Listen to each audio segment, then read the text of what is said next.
for those 3 or so subscribers here at BitChute.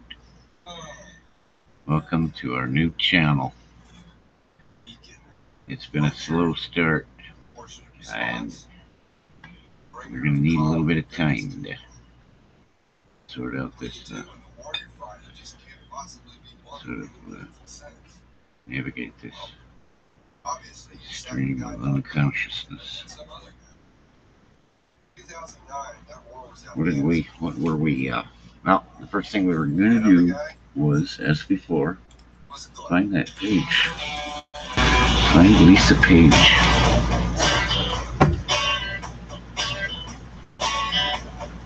Get her on the record, so to speak. If you know what I mean. But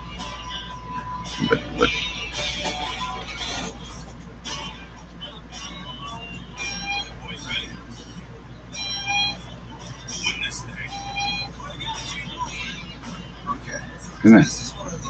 Hey, hello. Hey, you know.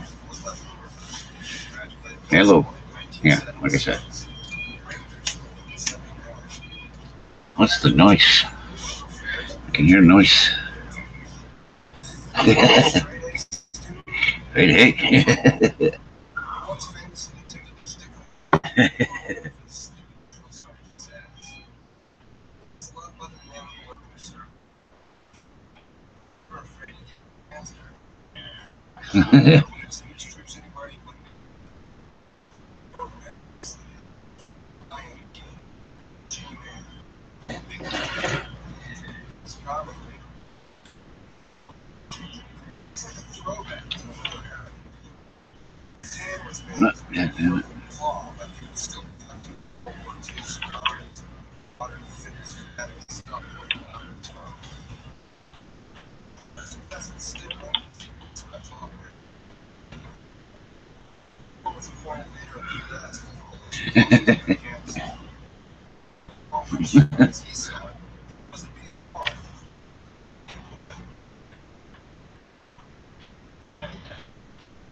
Right, now from here, I suppose we could, instead of just like,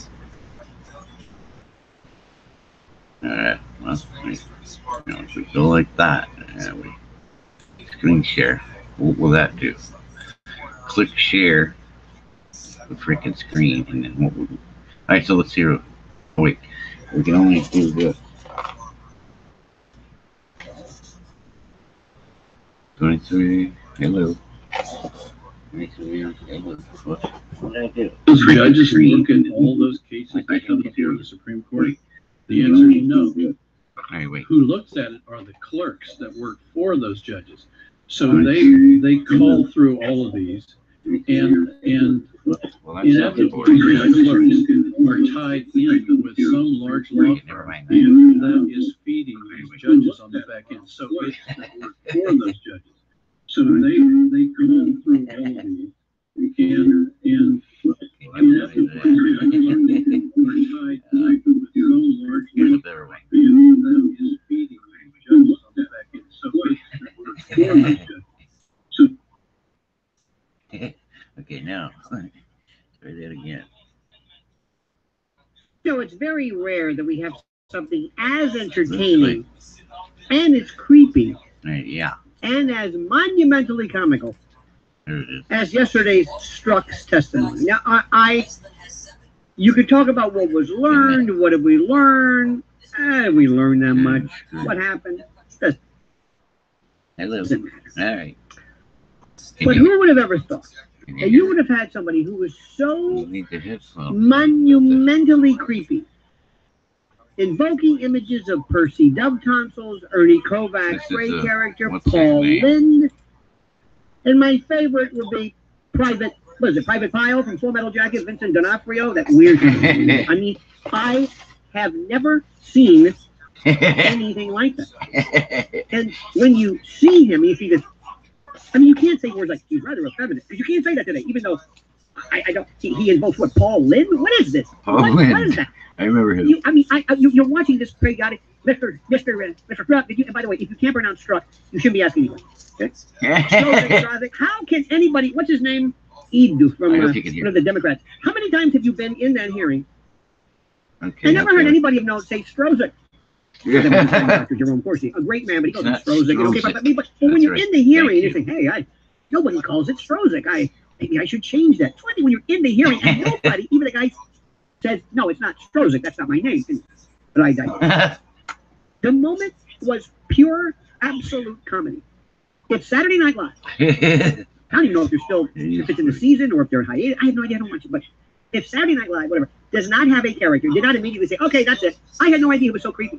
I had no idea. I had never seen, I didn't even know how to. Let me rephrase it. Let's assume you're doing the Peter Strozik story and you're casting, or you're the director. You're saying, okay, let me tell you what I need. Give me Percy Dove Tonsils, a little Paul Lynde, a little creepy Vincent D'Onofrio, and give me kind of an over-the-top Paul Lynde meets.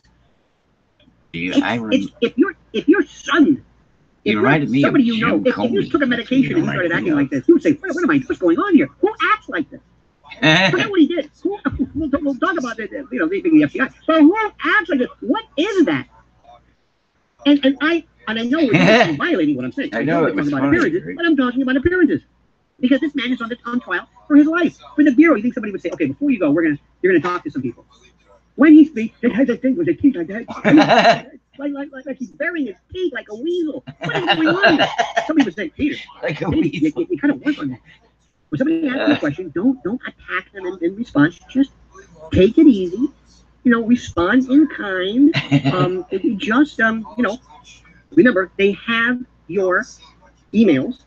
So you're not gonna debate them. You're not gonna refute them. So the people who love you. And by the way, how about this hashtag Peter Struck is a hero? My wife and I, people say he was fantastic.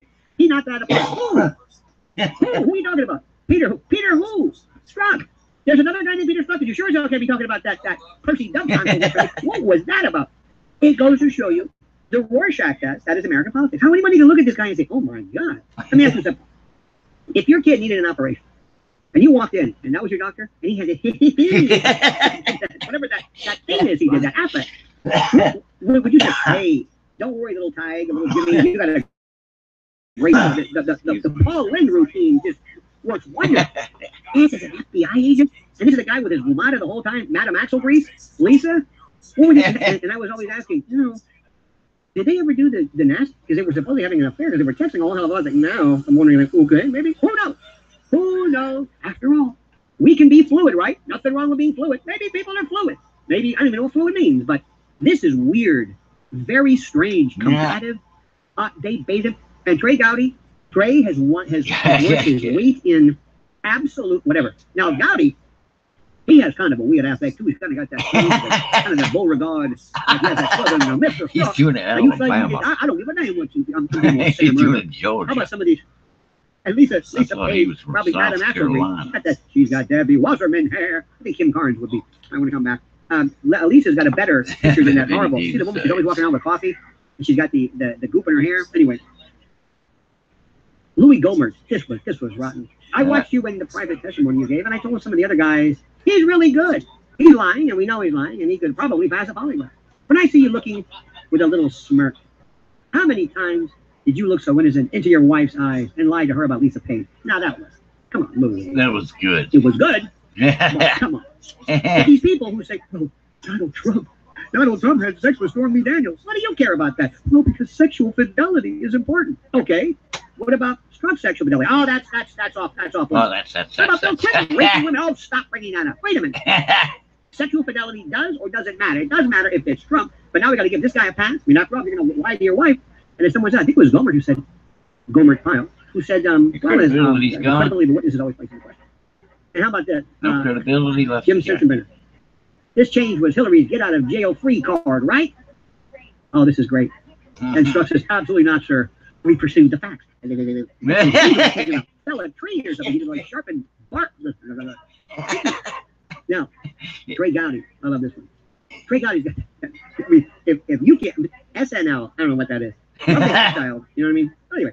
Yes. Trey Gowdy, after Strzok said he didn't appreciate what he called the misleading wording of a question, he said, I don't give a damn what you appreciate, Agent Strzok. I don't appreciate having an FBI agent with an unprecedented level of animus working on 2 major investigations during 2016. He was great. I love this. At every step, at every investigation, at every investigation decision, there were multiple layers of people above me, the assistant director, the deputy assistant director, the deputy director, multiple layers. Stop it. Stop it. Meanwhile, you're saying, he's not going to win, right? No, he's not going to win. And you're investigating the woman who basically wants him not to win. Oh, this is good. Oh, sure, this is great. Darrell Issa says, we think you had a bias and you acted on it. That's pretty clear. That's pretty clear. And he says, when I made the comment in the text of Trump having no idea how to stabilize his presidency, that came on the heels of the speech where candidate Trump said he did not know whether or not the United States should honor its commitment to mutual defense of NATO. No, but this dumbass is memorializing everything in that text with his lover. And I would venture to say, this is Strzok. I wouldn't feel so bad. I don't know how, I'm sorry, this is crude. I don't know how rambunctious this Blaze Star is, Madam Jiffy Lube here, how she is, if they're spending all the time not playing footsie, but texting. And finally, 9 of the 16 investigators still in the case gave contributions to Hillary Clinton or Barack Obama, or to both, or none gave to Trump. The men and women that I saw, the attorneys and agents and analysts, were the most remarkable, brave, patriotic, blah, blah, blah, blah, blah, blah, blah. What does it matter in the scheme of things? Those who show you how stupid people are. I would have had this guy that say, hey, listen, anybody want this guy Strzok? You know, when he testifies, he looks like a weasel. You know, he looks like a parrot. Like a law or something. We got to work. We got to work on that aspect. And by the way, lose the Percy Dove Council, lose the Paul Lynn, lose the the Vincent D'Onofrio. You're creeping me out. We want you to sit there. And also, when somebody brings up a text, just acknowledge it. Remember, you said this or wrote it. You can't deny it. Look, in the long run, the good news is Stormy Daniels who says, "What about me? Hey, I got arrested." Well, maybe you did. See that law was in Ohio that says you can't touch somebody nude unless they're a relative of a member of your family or something. What? I don't even know what that means. The wig, where's she? She's out of the court. See, we only have one person who can maintain, you know, a position in our field of analysis because we have the attention span of a gnat. Look, the great theater. Strzok did more. He struck a blow for Trump. Trump could not have. Trump doesn't have to say anything. Even Hillary must be thinking, that's it. Listen, Comey. Say what you want about Comey, but Comey never lost his team. Comey was professional. Comey, and he sounded like he almost had that therapist, that Nurse Ratched. Well, I can understand. Yeah. And it certainly would be unfair unless you understand the full context of the text. I mean, he just kind of was. He seems to be like, I'm in control. I'm not losing my temper because I didn't do anything wrong.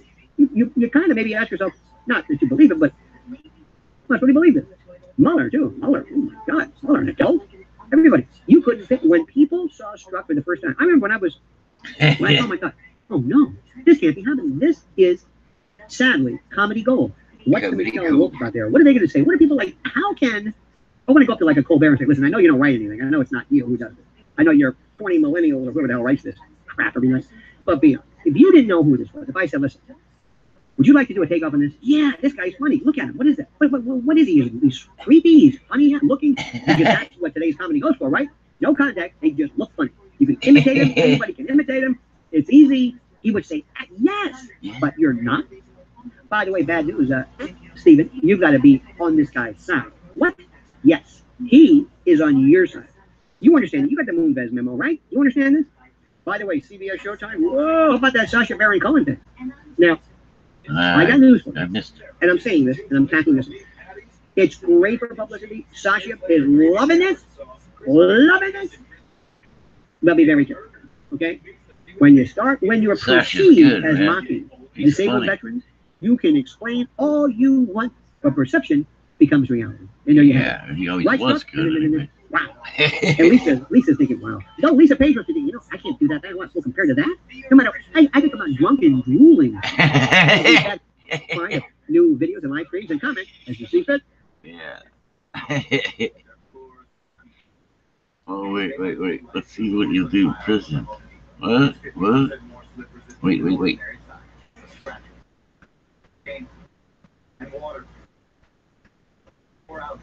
True American Heroes. Subscribe today. Sir, America is strong. I have, however bad I think I've seen it in my life, I am confident that the institutions, the American people, will endure and be great. I have full faith in the United States and all the men and women, and even in times of trial and tribulation, I have every confidence that we will emerge as great as we've ever been. And well, I'm with you, and thank you for your service to America. The chair recognizes the gentleman from Florida, Mr. Gates, for 5 minutes. Thank you, Mr. Chairman. You've said repeatedly today that you were not biased, but Bob Mueller kicked you off his team as a consequence of your bias, didn't he? Sir, I wouldn't agree with that characterization. I think I answered earlier. My understanding was that, and again, there were no words spoken about this, but it was the potential appearance that he wanted to avoid as much as anything. So did Bob Mueller say, I'm not firing you from this team from your bias? I'm getting rid of you? So what is your basis for the belief that it's the appearance of your bias rather than your actual bias that resulted in Mueller? Because I think his experience both with me, my work, and the reputation of others about me and my work, that he knows that I am an individual who follows the facts where they lay. So your testimony today that you were removed not for bias, but for the appearance of bias is based on your perception of Robert Mueller's perception of you. No, sir, I'm saying what I think the life is. You want to know what his Look at those guys behind him. He did not. Who's the big guy behind it, right? So he didn't ask you when he hired you?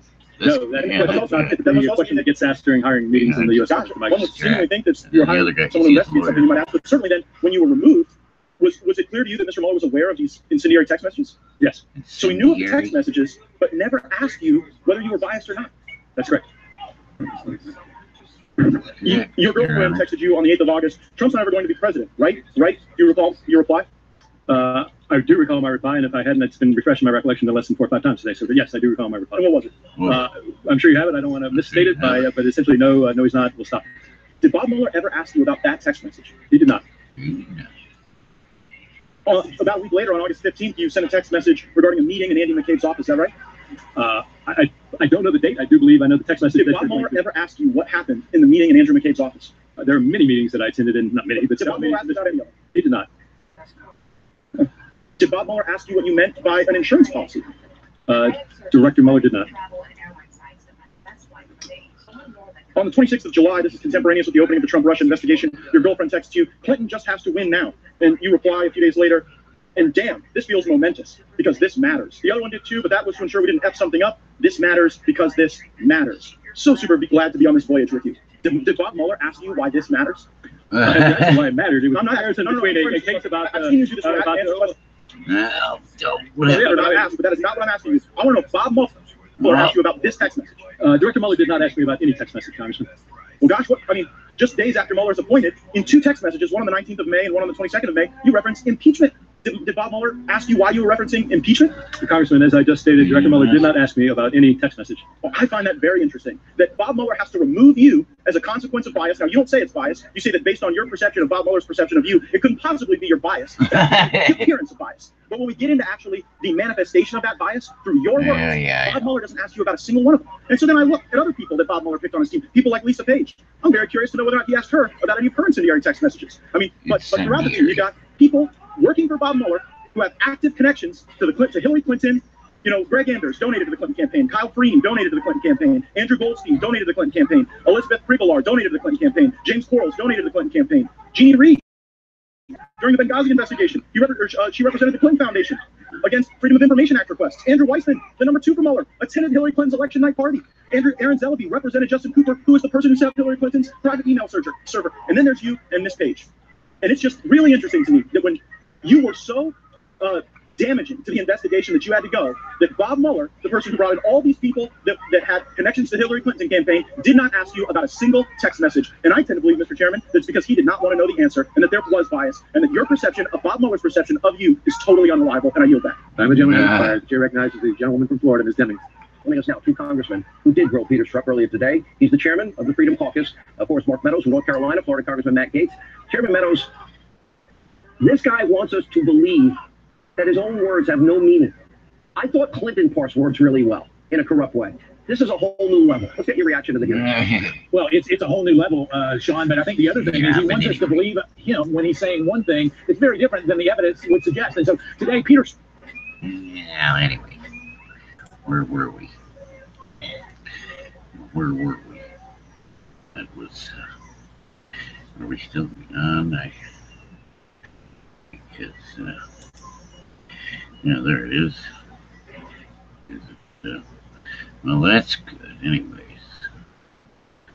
good to see that anyways, but what, no. Yeah, there it is, because, see that, you know, it's already gone on quite a long time, so that, They might as can well, choose no one. let that